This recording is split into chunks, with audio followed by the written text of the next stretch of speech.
How's it going? I'll let it go. I'm Rob McGovern. I'm a product owner here inside LogRhythm, and I have with me Brian Colson.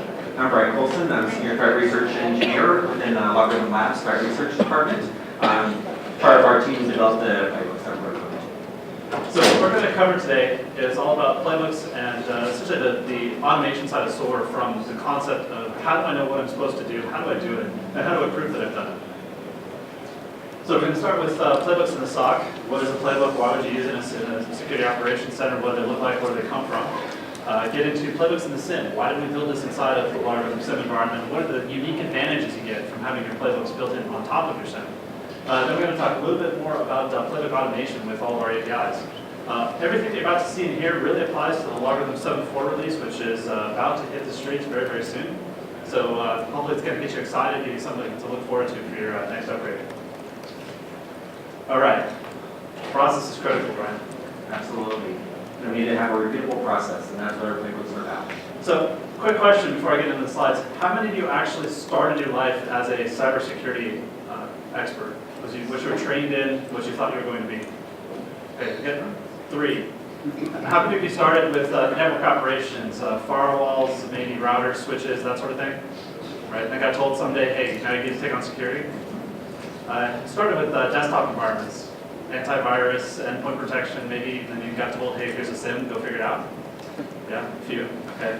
And the last crowd, the server crowd, setting up Linux environments, figuring out how to make IIS actually scale, all that sort of stuff, and then all of a sudden now it's go secure, right? We kind of look at this a little bit like the Wild Wild West. You find whoever you think deserves the badge, and you say, you're the sheriff. Right, in my previous company, that's exactly how it was. I was a system administrator many years ago, and all of a sudden it's like, hey, we need a security guy within our team. You get to be in. So that was my foray into it. That's where I came from. Right, so you really kind of start with nothing. And over time, maybe, if you're lucky, you build up a set of questions you can follow. What did you see? You got all this information. What are you looking for? What's going to trigger your interest? What's going to make you go look for something? What did you do once you saw it? You may have that expertise coming in from the network side of saying, hey, this IP address is out there in, Kazakhstan. Why do we connect to Kazakhstan? And that might seem odd to you, but if you're from the desktop side, you might not even think about IP addresses at all. You're going to look for hash signatures on, specific file access. So what did you see? What did you do about what you saw? Why did you do it? What made you think to follow that path? Can you prove you did it?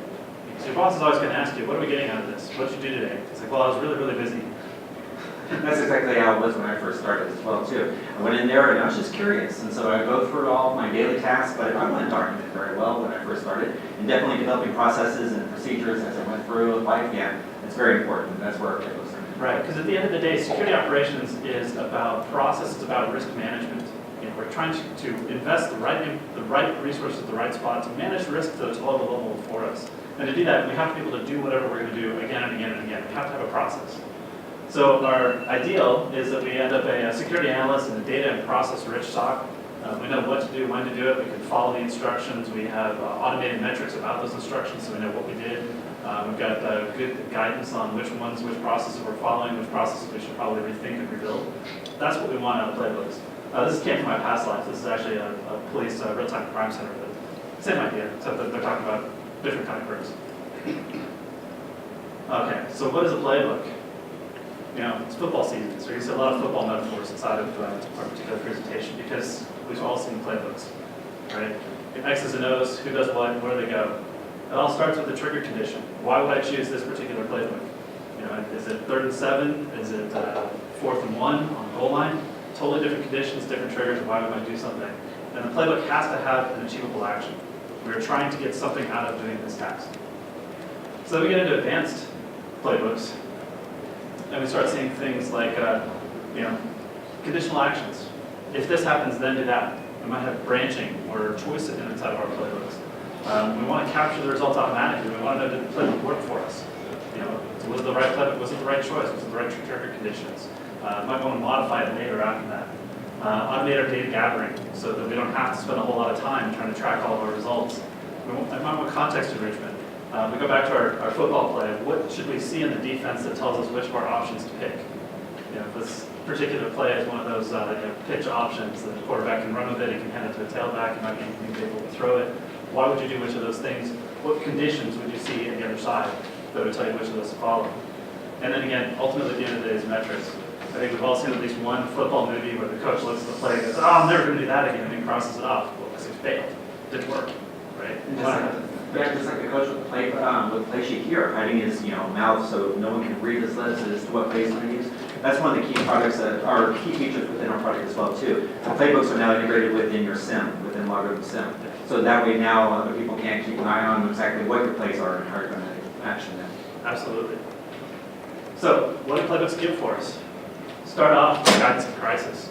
Well, the first lessons of emergency management, if you've ever had to do with emergency management, disaster recovery, whatever, is you build these great schemes, and then you forget that there's an emergency going on. You don't have power in that data center. You lost connectivity. There's a fire outside the building, right? We forget that adrenaline that hits us in a time of crisis. So a playbook gives us a set of actions to follow that we figured out when it was calm. And we maybe have gamed out various scenarios and patterns around it. So that playbook is what do we lean on when it's crazy? Brian, here's a case. Oh, thank you. Yeah, let me run with it and know exactly what to do with it in an emergency. Yeah. This is where I need a playbook. Or, Brian, here's the case. What do I do next? Yeah. Right? I don't know. I'm stressed, I'm panicked, don't have any good guidance. So the playbook gives us guidance in crisis. Consistency in operation, doing the same thing repeatedly each time. I mean, I might be one analyst with among other analysts within my team. I need to make sure that everyone's doing the exact same steps the exact same way. I come from a system administration background many, many years ago. I might be looking at things at a server level, at an operating system, being able to determine exactly what is happening within the OS. That is something I come from. But as a network engineer, they might come at it from, well, let's see about the packets on the network, let's see about what firewall ports are open and whatnot. Yeah. But everyone, regardless of the background, needs to come at it from the exact same procedure. Right, and this lets you transition playbooks from person to person if you need to. It lets you come back to playbooks after the weekend when you forgot which step you were on Friday and went out and had a few beers. It gives you the chance that if a playbook is something that's a rare event, right? It might only happen once a year, twice a year. We can go back to last year and say, what did we do and follow that same pattern if it worked for us. Playbooks give you accountability and traceability. If you have a defined process, you can then measure against that process. We know we did it. And this is sometimes the difference, especially if you come from a compliance background at all. Having the playbook and showing that you followed it is the difference between a small fine and a company-killing fine for HIPAA, for GDPR, for Sarbanes-Oxley. If you can show you had a process and you followed it, whether the process completely worked or not, you're in a much lower category of compliance-related risk. Is this session being recorded? Yes. And then training for new staff. Absolutely. I mean, within today's security environment, there's always new staff coming on board. You need something that can get them up to speed very quickly. So you can get them in front of the alarms, you can get them to be able to action the alarms without a lot of training initially. Of course, a person's going to come with a lot of training initially themselves, like from SANS and whatnot. But this allows them to be able to take the playbook for your environment, which is going to be unique from every company. Exactly how do you action a malware outbreak or a malware incident or DDoS or something else like that. This is where you can train up and have new staff be able to work it quickly and effectively without taking the tier 3's time or anything else like that. Right. Education and career growth goes hand in hand with training. You know, good SOC analysts are hard to find, they're hard to keep. Part of the allure of coming into a SOC in the first place is maybe it can help them along their career. If they're following playbooks that happen to align with MITRE, that happen to align with SANS, this is the same stuff, they're doing the same stuff every single day that they're about to go take the test on to get that certification. It's a great advantage. You can actually build that into career growth and planning for your own SOC analysts. Regular updates and improvements. Again, if you have it, you can measure it, you can respond to it, you can close that feedback cycle. You guys talked about that quite a bit. So where do you get playbooks? They're all over the place. Just from the concept of what steps should we follow. This is a great example from SANS. Another one that comes from the Know Your Compliance Toolkit. It's I can't remember exactly which compliances. It may have actually been in this compliance checklist. You'll find the same kind of playbook right there. HIPAA has a bunch of playbooks associated with it already that you can get from the FDA. Not FDA, National Health. Sorry, still too much in the morning. Way too much morning. And then, of course, if you get into financial services, you're talking about things like ISO, COVID, PCI, FISMA, all of those kinds of things. They all have playbooks, sometimes actually written into the compliance itself, and say that you should follow these things. So you've got lots of choices of where to go to find information that you can turn into playbooks for your security operations center. So time for a question. What sort of playbooks or playbook automation do you guys already have in place where you're working with?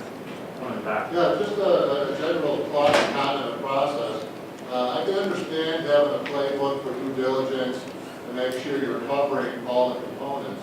But what I found in my environment is that we've hired a couple of security analysts, and that their thought process is different from mine, and that they think of things that I may not have thought of, and I think of things that they haven't thought of. Yeah. So even though the concept of a support playbook is good, and I agree with that for the very same items you brought up, I found in my environment is equally beneficial to allow people to do that ad hoc thought process, to think of a different way to do something, so it could be a growth opportunity. Did you sneak in and look at our slides? Say again? Did you sneak in and look at our slides? Because we have a whole section that covers exactly what you just said. No. So great idea. But I Totally in line with it. I do have 40 years of industry experience, so I did pick up a couple things along the way. Nice. Excellent. So we're going to cover that point again. We call it kind of closing the feedback loop.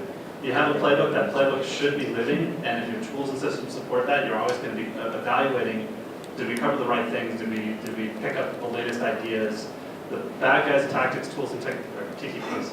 It's too early in the morning for TTPs. The bad guys, TTPs are continually evolving, your playbooks in response have to continually evolve.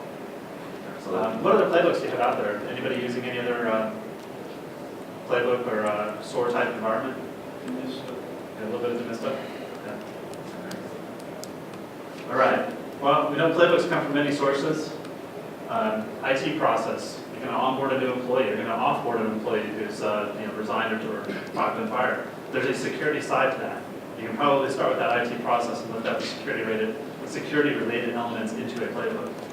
SOAR products like Demisto and some of the others already out there. Security products. Cisco ASA has a whole set of playbooks that are published now. Right, pretty much all the security vendors, they all have playbooks on how to action threats or action responses within their product lines.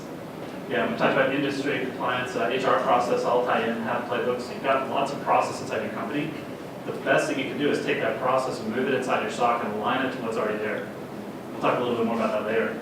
You can't go online, read CISO magazine or dark reading or anything else. Probably 1 out of every 3 articles is still talking about playbooks. So it's the hot topic. And then of course on LogRhythm, if you haven't been on community recently, we've got all of a set of playbooks posted. We're going to talk a little bit more about these later. So good playbook. So we're going to get 2 slides here about what makes a really good playbook. There's 3 main things you have to do with the playbook. And the first is mechanical. Yeah, it's like, what did I do? Can I prove I did it? This is again coming from different backgrounds across our analyst team. We all have different ways of doing it and how we approach it. Having it reproducible and be able to demonstrate on how to do it to others. That's right. So playbooks have to be steps. They can't be long 70 pages of prose. They actually have to be a checklist. You have to think as a checklist. Operational. Why did I pick this playbook? What is it actually doing for my business? There's a difference between picking a play for 3rd and 7 when you're your own 10 versus 3rd and 7 when it's at the opponent's 7-yard line and you're about to cross the goal line. You want different playbooks for that. So picking the right playbook at the right time for the right reasons. What does it do for my business? You have to be able to think that way and tie it together. Because again, you want to lift your analyst out of I'm just following a checklist. They're phoning it in, right? To I'm actually thinking strategically and security oriented and trying to drive the value that I'm here for. And that means I've got to think operationally. And then finally, strategically. Yeah. Can I show value? And did I close the loop? Were I able to take the playbook and be able to show exactly that I was able to action it accordingly to exactly the use case of the playbook, as well as the procedural steps? Right, and to the point in the back of the room, am I learning as I go and updating and modifying my playbooks? Which playbooks should I be updating and modifying? Which playbooks should I retire because we haven't used them in 2 years? All that ties into the strategic side. So you've got to think at all 3 layers as you're working with playbooks. So, keys to a good playbook. This is from our experience, from going through SANS courses, from our own SOC environment, where we've been doing this with kind of the old-fashioned way. Who does playbooks with a yellow legal pad or like a 3-ring binder that's got printouts in it? Anybody? Anybody start that way? Yeah. Anybody have a file share somewhere with a whole bunch of Word docs that somebody wrote a bunch of years ago that may or may not be relevant? Right. So hopefully we'll learn from that. And a good playbook has to be differentiated.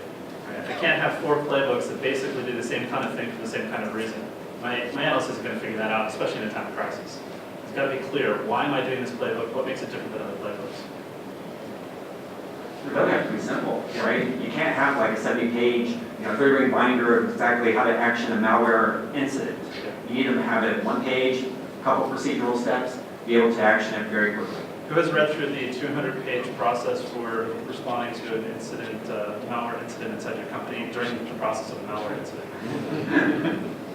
Yeah, who has time to go look at the compliance guidelines and say, what is my actual reporting structure supposed to be for GDPR when we have a breach? During the breach, when you have 24 hours to report it? Yeah, that's too late.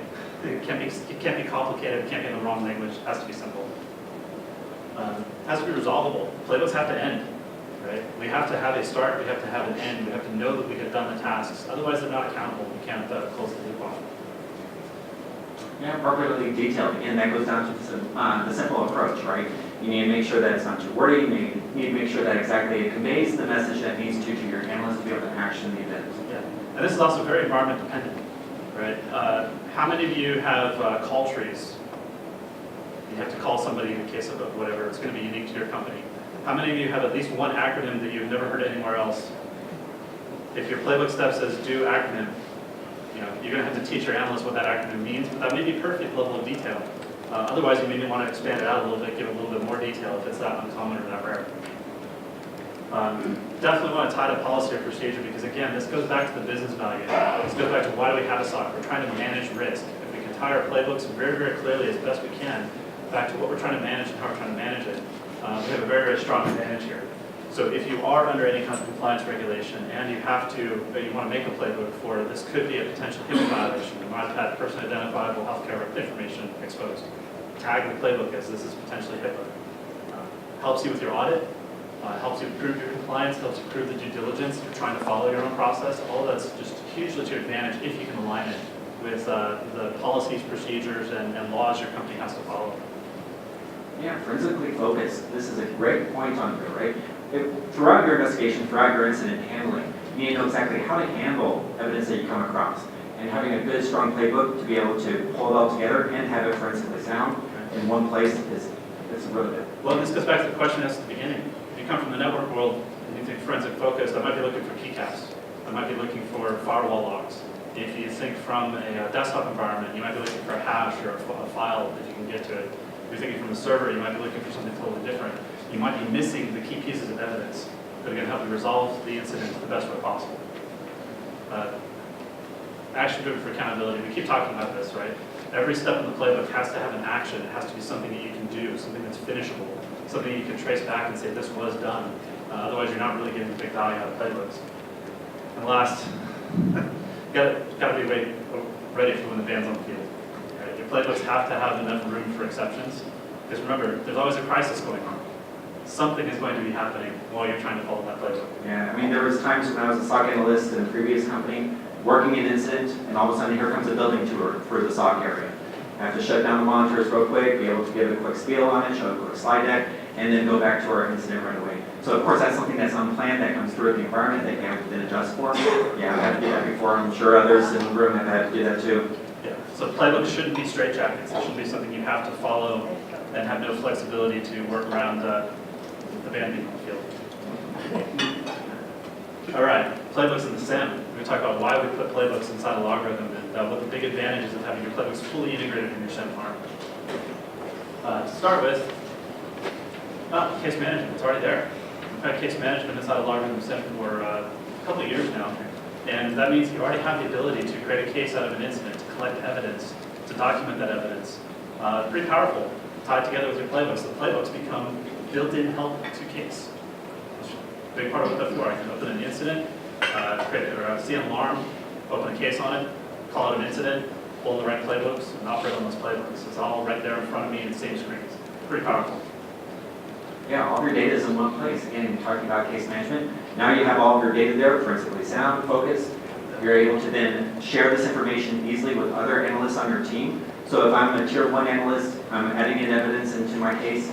I have a tier 2 analyst that I may need to bring in. They have all the information, all the history, all the information, all the notes, and all the evidence that we have collected so far. It makes it real easy for them to get up to speed exactly where I'm at and where they need to be. Remember that playbooks should be forensically focused. We want to gather our evidence. That means we should be in the same place that we can get to our evidence. It makes it faster, makes it easier.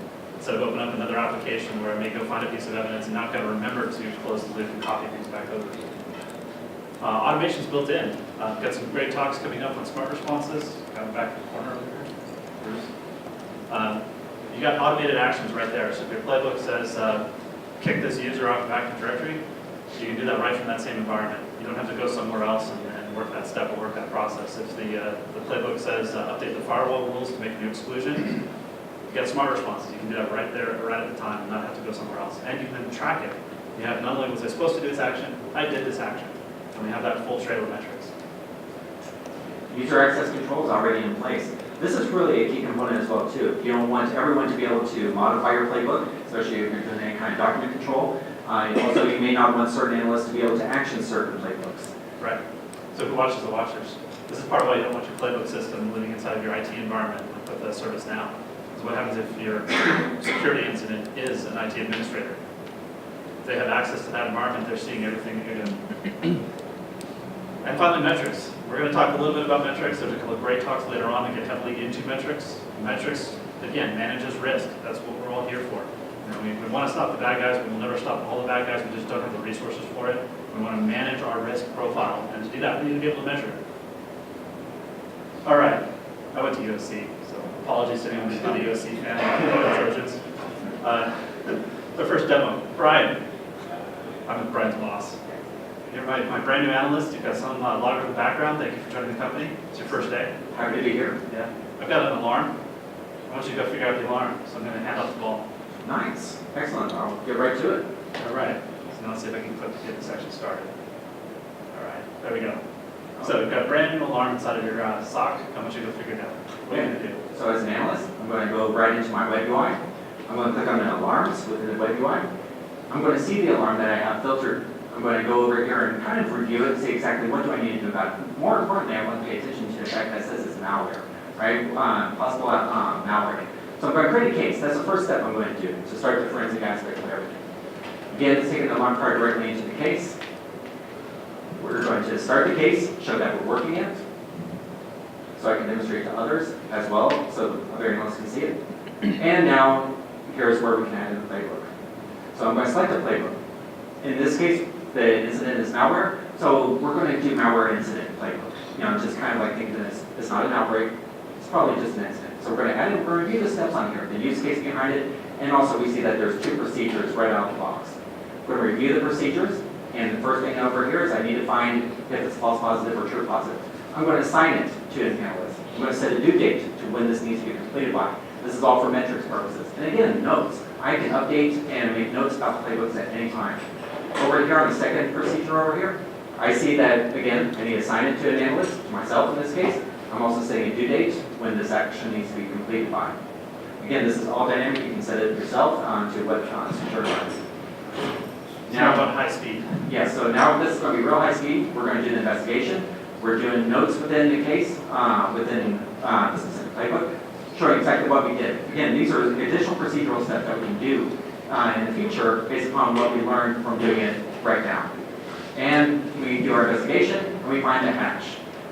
So this is really cool. We find the hash in PowerShell process. We look through our log, and now the playbook says confirmed. Let's cross-check. Is it on virus total? Is malicious? We see a 1 out of 67. Determine that it's malicious. It's enough to say that this is likely malicious. We'll put a note in our case, again, escalating it to our analyst tier 2 or tier 3. And they'll be able to get up to speed very quickly and see that we found the hash, that we were able to find the virus total, and we completed our first step over here, which is determine if malware is false positive. It is not, it is true positive. So now we look at our second procedural step.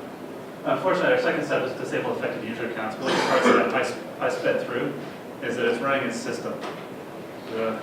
Can't really kick system off the machine. So unfortunately, we're going to have to skip the second step. And that's part of our playbooks being flexible enough for the band being on the field. I can just click the skip button there. So it shows us essentially completing the playbook, but I can very clearly tell that I didn't do this step, and I have a timestamp when I said it was, or when Brian said it was time to skip it. So we went really, really fast through that example.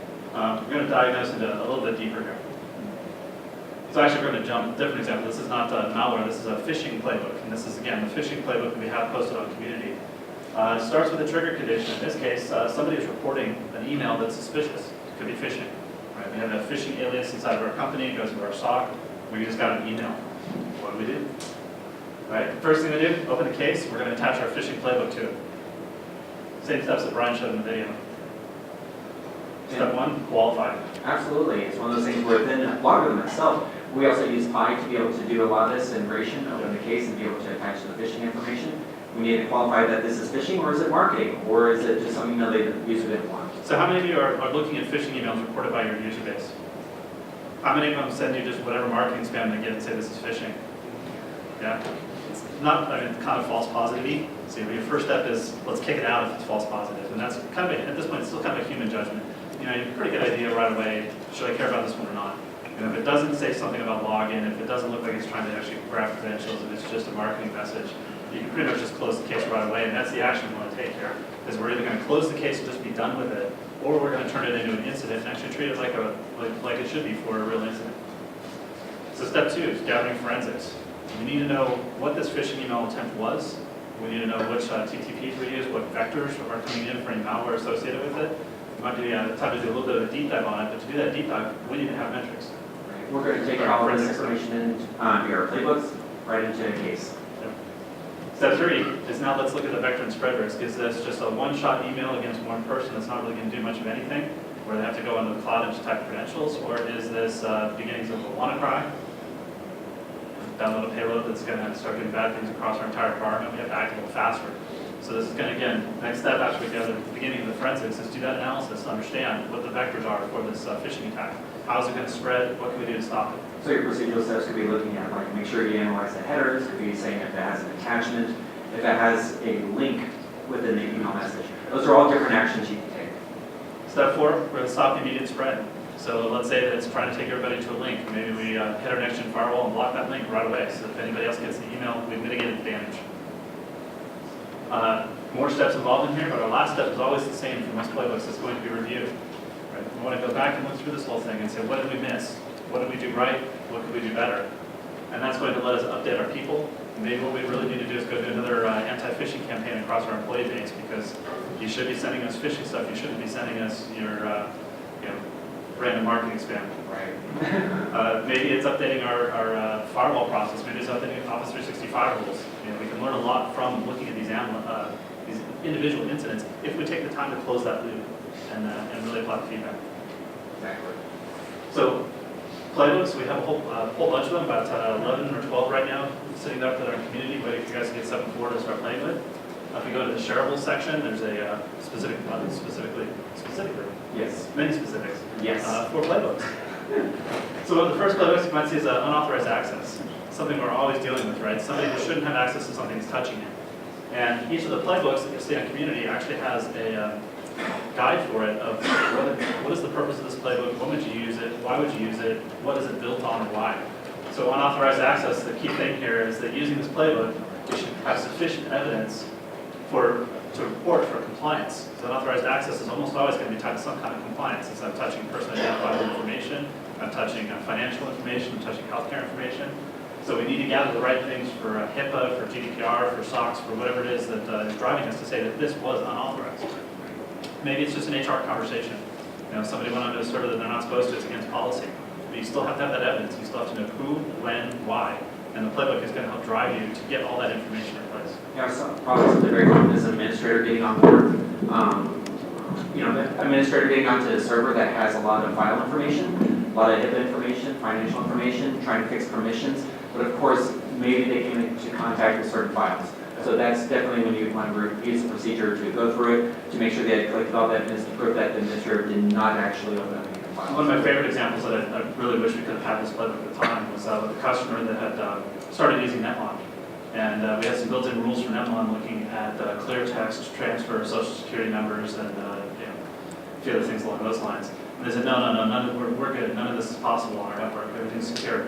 And sure enough, we watched the network for even 2 days, and what we saw was clear text and social security numbers of every employee passing over their network. And it wasn't the user doing it. It was a backup system that was copying the share file where all this was stored in clear text to its remote server. So the exploit is somebody would have to have been sniffing their network, but if they were, it was all there in clear text. It had no exploit whatsoever, just get on the network and be able to sniff. And I'm like, oh, okay. Well, it's unauthorized access. It's unintentional, right? It's not user-driven, but it shows a big gap in the security posture of the company that they would want to go fix. Suspicious user activity, run into this one a lot. Root access. Right, I mean, it's root access, I mean, the best practices, you are never supposed to log in as root across the network. So definitely having this kind of alarm show up in your environment, running through the procedure, better understand why root access was actually used. So we could potentially, if we followed the instance that we showed in the demo, pull in the root access playbook because somebody's running this as a system or administrator user.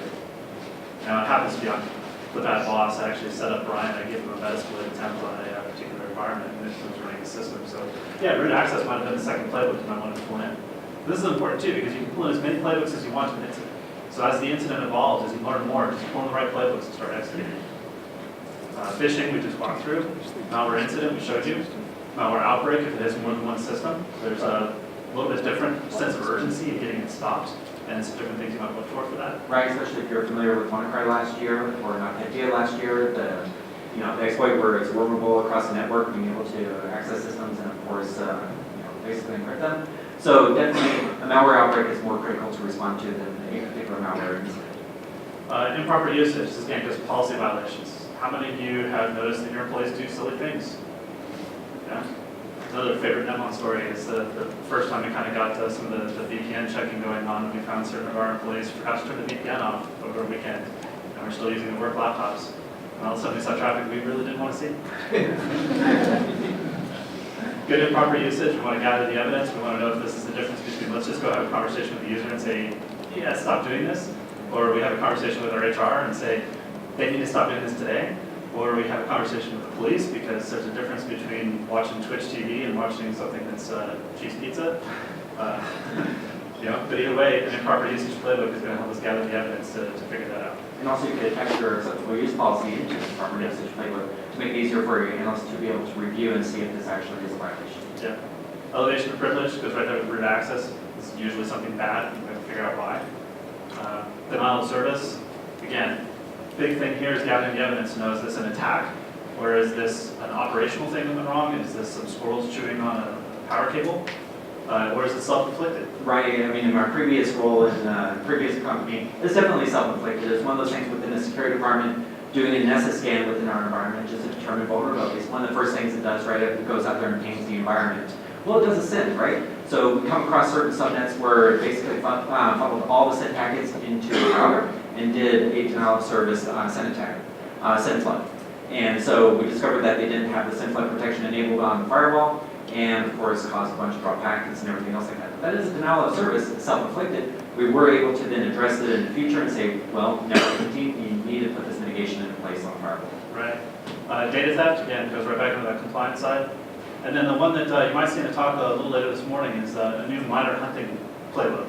So if you're going to go hunting, I don't know exactly what I'm looking for, but I'm going to go look at that miter and pull one of the TTPs and say, I want to follow this TTP.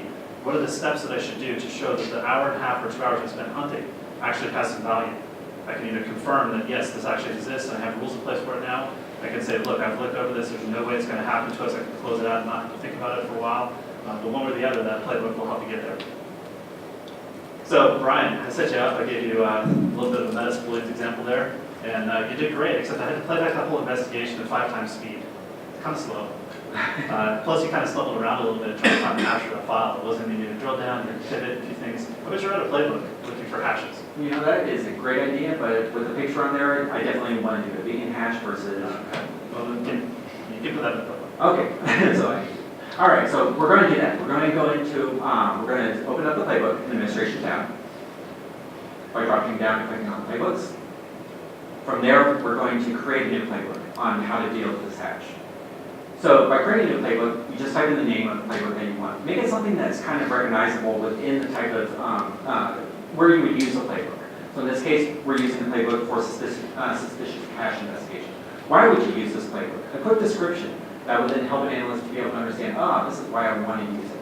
We would type in a first procedure name. You can write as many procedures as you want, reorder them to however you like. But step 1, find suspicious hash associated to incident. Procedural details. How do we go about finding that suspicious hash? Here we pivoted to a related activity incident, and then of course we finish up that procedure, and then we use additional contextualization. We can also do within, how soon do you need to complete this procedural step once you start working it? So here we're saying a 1 hour estimation. You can then look back and see how long it actually took and readjust those times accordingly. Again, creating another procedural step on here, add evidence to case. So one of the things about use the additional contextualization, that was a swipe, a little bit of the soul chair. I take information out of ours total. We need to take that back into case. So we made a note of that we did that. We're also going to add in tags. This is a cool feature on here too, to help us also with metric filtering, but also be able to find it quickly in our cases and associate other cases to it. And then there's our suspicious hash investigation. So some of the key things in here, every step in the playbook, you can assign a time frame to. And that time frame is for several purposes. One is for metrics, obviously. Are we meeting our SLAs or OLAs if we have them? The other is just help define the nature of the task. Hey, Brian, I want you to go look at this hash. You know, are you thinking, I'm going to spend 5 minutes? Am I going to spend an hour? Am I expected to spend 8 hours? Right? Is it a mouse or an elephant kind of task? And the time frame helps set that standard for your analyst. It's like, we think you should spend no more than an hour, or this should take about an hour. It tells you what time frame of how much effort they should be expected to put into it. And that's why it's of such value. It's not again, trying to drive your analysts crazy by saying you have to meet all of these. It's trying to give them guidance about how long is that procedure supposed to take. All right, so another football. Start with the playbook. Playbooks are great, but we've got to review them. We've got to do our peer review. We've got to talk through it with our analysts. We've got to use this time when it's calm before we need that playbook to make sure we got it right. We've got to take advantage of our experience with the playbook and update it and change it if we have to. So peer review your playbooks. Game them out with your team. Have somebody try to follow it first and say, did it actually work? Does it make sense? Are the steps in the right order? Do I have the right steps? Do I have too many steps? Go back to what we called our best practices in there of what makes a good playbook and make sure you actually follow all of those before you share it out. Right. So you can do tabletop exercises that are literally paper exercises. Of course, we can use our new tool Echo to be able to play back use cases, to be able to then show exactly how would an analyst respond to a phishing incident without actually having a phishing incident, using Echo to actually play that out and test. Right, so we got the whole SOC team together and we looked at Brian's suspicious hash playbook and we found a couple of things that are, don't make me particularly happy. First, it's got soccer metaphors in our football presentation, so got to worry about that. But most importantly, we want to add attachments into our playbooks because that's additional knowledge. Right? What if our analyst really doesn't even know what a hash is and they're still thinking corned beef hash instead of vegan hash? Right. How do we help them learn? Right? How do we really help them dig into what they're doing? So I wanted to add an attachment that explains why hash matters and what you'll be doing with it. Also, I don't know if you noticed, we kind of went through it really fast. He left all the default permissions on, which means he's the only one who can see that playbook. He's the only one who can edit that playbook. He's the only one who can use that playbook. That means it's not very good for the rest of us. So Brian, I need you to go back and add an attachment, and I need you to fix your permissions. Excellent, I can do that. All right. So the first step, of course, I'm going to open and edit the playbook that I just created. I'm going to click on the playbook. From the actions menu, I'm going to drop it down. I'm going to choose edit. And from there, now I can edit all of the information in here, including downloading this particular attachment I found from SANS that would be useful for an analyst to be able to review. Add it in. It's that simple. Now the analyst will be able to review that particular attachment when they work this particular playbook. Adjust the permissions. So now I'm going to make this available for all the analysts within our group. But I'm going to change it to where you can only change the playbook as a global administrator. Again, separation and making sure that the playbook doesn't get modified without proper document control. I'm going to save the playbook, and now it's ready. So one of the nice things about the way that we build playbooks in here is that they're automatically versioned. So if you had cases that are using version 1 of the playbook, they will continue to use version 1. If they were closed using version 1 of the playbook and we close out that playbook, it will stay there and we'll still have the reference of what the steps were at the time. It was always tied to at the time of the incident, this is the playbook I was following. And that's great for that compliance and the metrics and everything else. But with what you just changed, everybody who now attaches that playbook to a case is going to get version 2. That means you've got really, really nice control here. You've got the legacy history of what was it 6 months ago, what was it a year ago, when you have to go back and cross-check or do that audit. All right, so now we're talking a little bit about stats. So again, I'm jumping sports metaphors, talking about some enhanced baseball stats here. Unfortunately, the Colorado Rockies are out of it at this point, so maybe it's time to pull up some double-A players. I don't know. Maybe it's too late. So accountability in SOC, we want to know what tasks are open for me as an analyst, for Brian really, because I'm his manager, he does all the work. Right. So Brian, what tasks are open for you? You want to be able to come in the morning and know what you're supposed to do. Yeah, and when are they due? That's a really important step on here, as far as like, am I behind schedule, am I ahead of schedule? Do I need to do a reprioritization? Do I need to have a conversation? Yeah. I want to know, to a certain degree, what's past due, not just from a, Brian, you're not doing your job perspective, but also for, let's look at those playbooks and see, did we set the time frame right? And what's open for others, right? I might have 5 analysts. If everything is assigned to one, I've got a problem unless those other 4 happen to be applied at, and that's the right thing to have done. Right. What are the due dates? I want to look at how many playbooks are open or how many tasks are open. Are we not finishing our work? It's a great thing to know. How long have the playbooks been open? You know, how long are we letting things carry out before we finish? This is going to give me all the information I need as a manager to go back and get more socks out. Or to say, I can't manage the risk in the parameters that you've given me because we can't do the work. And here's exactly the work we're trying to do, and here's exactly how long it's taking us. I have real numbers. It's a totally different conversation than telling your board of directors, we need more people. No, we need more people because, and here's the math to show it. Now, Rob, as a SOC analyst, I kind of like this baseball card over here. Are you going to create baseball cards for SOC analysts with our stats on there so we can share among each other? You know, Matt's in the room, that'd be a great feature. Nice. It'd be kind of fun. Definitely a direction we're kind of thinking about, not just from looking at analysts, but also the UVA side. So, great fit for a UVA talk. So, next videos, you may have seen case management widgets inside of 7.3. We can look at case trends and things along those lines. We've added a few extras for, actually one extra for playbooks. Okay, so here we go. Oh, too fast. Skip over my video. There we go. So I got a blank dashboard. I'm going to add samples of our case trend widgets. You can do all kinds of customization with these to see trend by status, trend by case type, and so on. I'm not going to spend a whole lot of time there because that's stuff that we have in 7.3. But we're going to show the new procedures widget. So our procedures list is going to show us every open step inside of every playbook that's out there. And we can filter on almost anything imaginable. So in this case, I'm just going to start with a widget that's all open procedures. And on the right, I'm just going to use some quick selects to say, just show me everything that's open for anybody. And I can see that on my table, and I can see, oh, there's a lot of incompletes for Brian Colson. So let me go ahead and add a second widget that I'm going to narrow down to just look at Brian. I'm going to pick on Brian. That's my new analyst. So I'm adding a new version of that procedures list just for Brian. In the configuration, I'm going to change the title, of course, and then I'm going to go into the procedure of assignee. You saw Brian add himself as the assignee in that first step. He could have added anybody else that's accessible to that playbook. So I'm going to look for everything that's Brian and everything that's past due.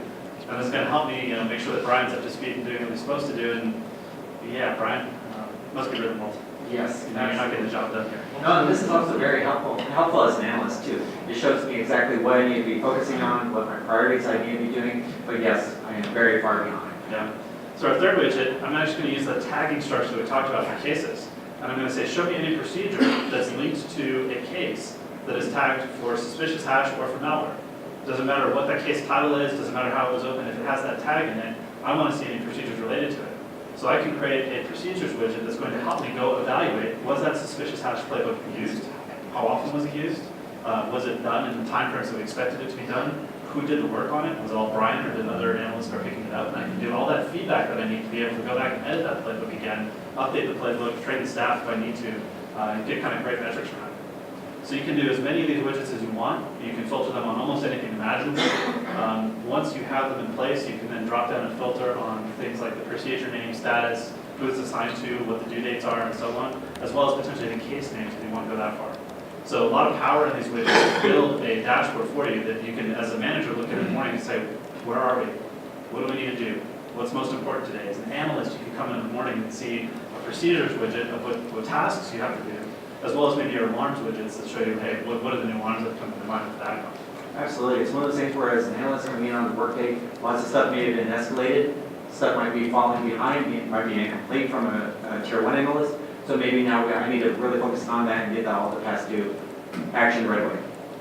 Can you automatically create a case, put in a playbook, and the first step on the playbook is acknowledge case? So the That's analyst has to do fast. it. So you could use this to make sure that your analysts are actually opening up new cases with them. Absolutely, you could. And we're going to show you how. Nice. You must have watched our slides. Thank you. Do you mind just repeating that question a little bit more? All right, the question was, is there a way to automatically create a case off of an alarm, automatically attach a playbook to it, and have the first step of the playbook for the analyst be acknowledge that I was here? And the answer is absolutely yes. You can do that with what we're about to show in probably 2 more slides. So closing the loop.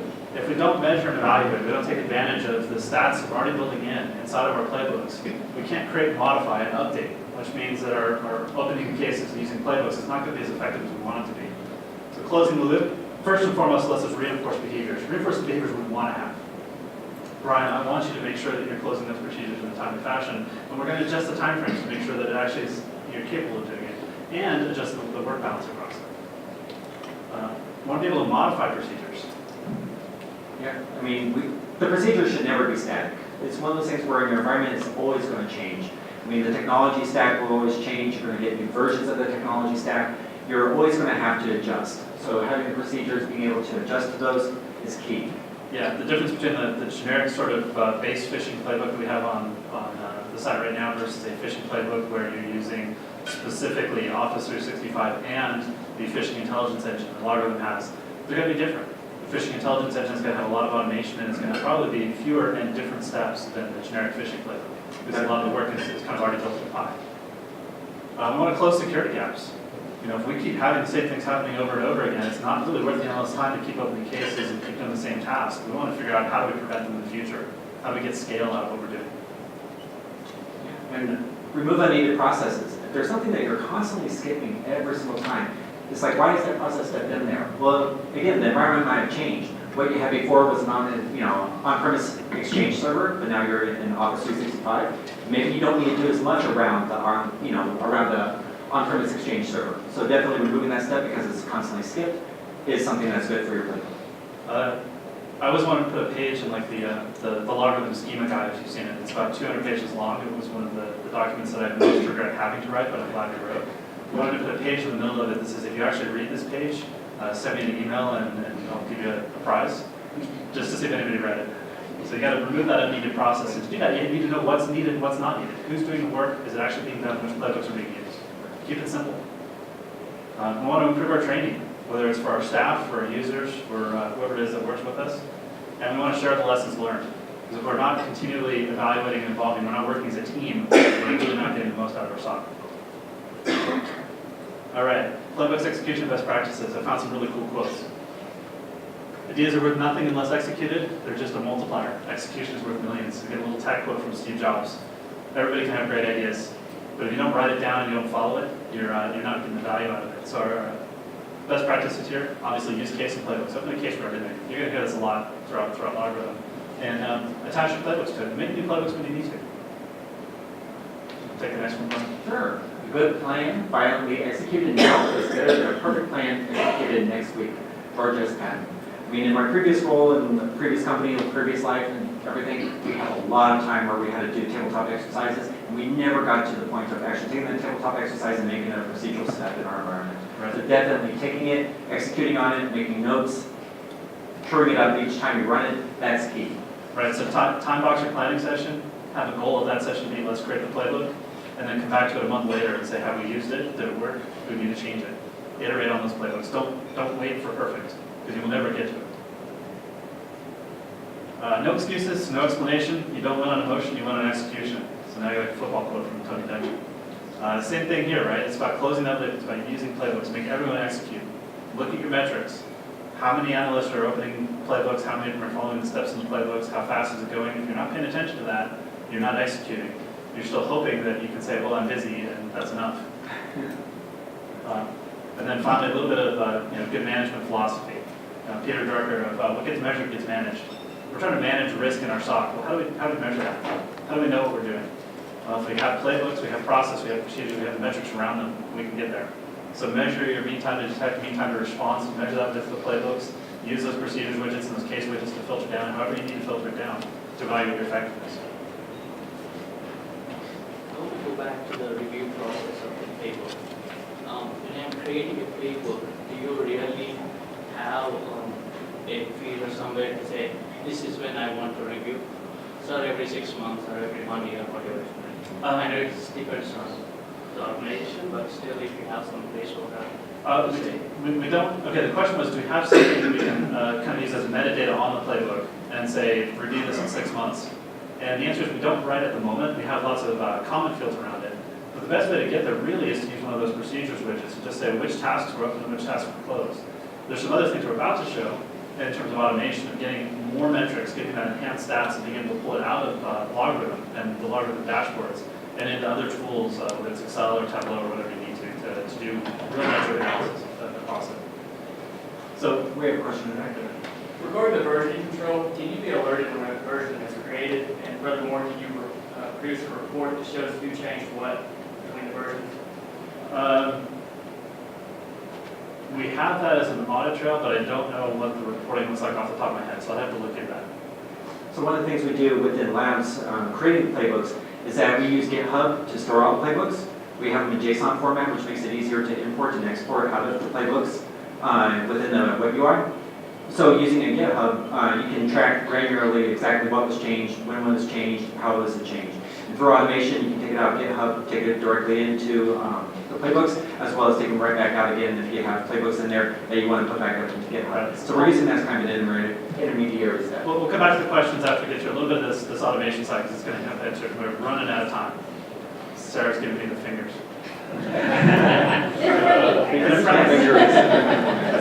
So Playbook API, we have a full API. Everything that we can do inside the SIP, everything we just showed you, you can do through REST-based API calls. So you can manage playbooks, you can create them, you can version them, you can import them, you can export them, and that's what Brian was just sharing. We have a blog post coming out on this here in probably just a few more days. You can work with the playbooks, you can attach them to a case, you can manage the steps inside the playbooks.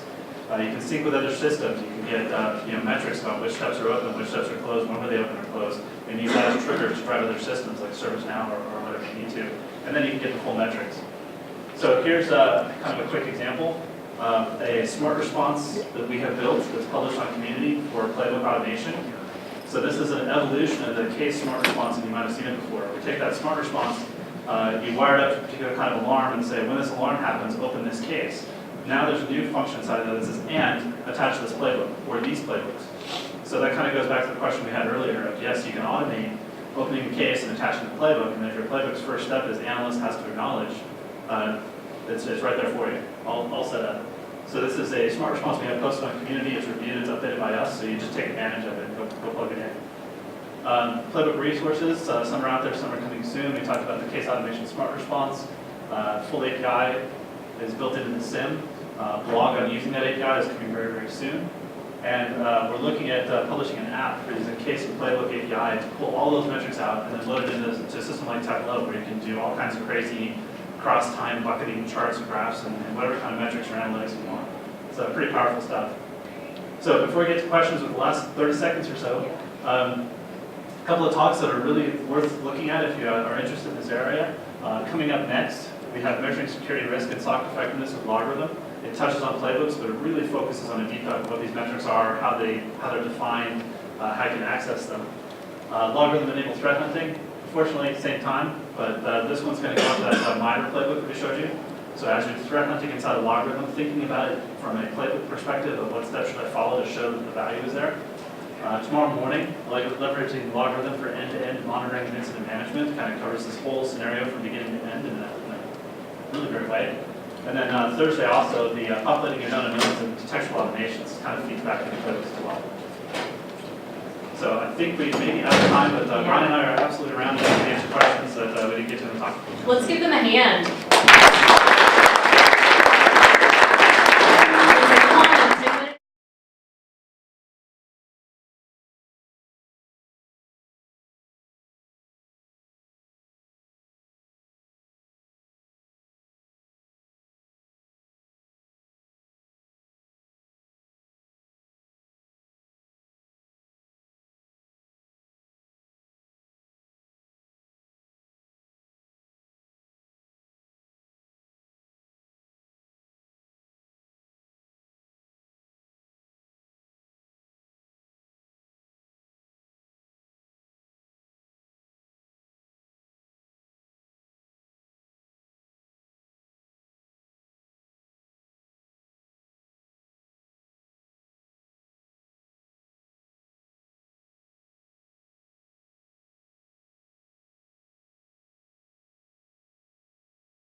Yeah.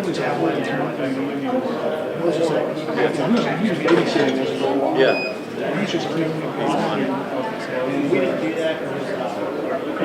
We feel very Okay, good. Sweet. it was a big I know. I mean, it's a big change, man. You were tied to that legacy for a long time, so. Well, still, even though with the cut of 200. All of those races. He's 8. They got doing?